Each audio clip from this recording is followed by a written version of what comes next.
Punta sa tanan, no? Ako na yun na nabili kaon dyan eh.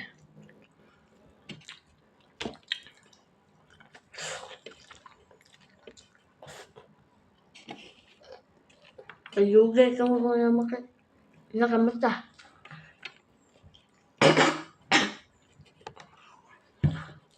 Ano ba?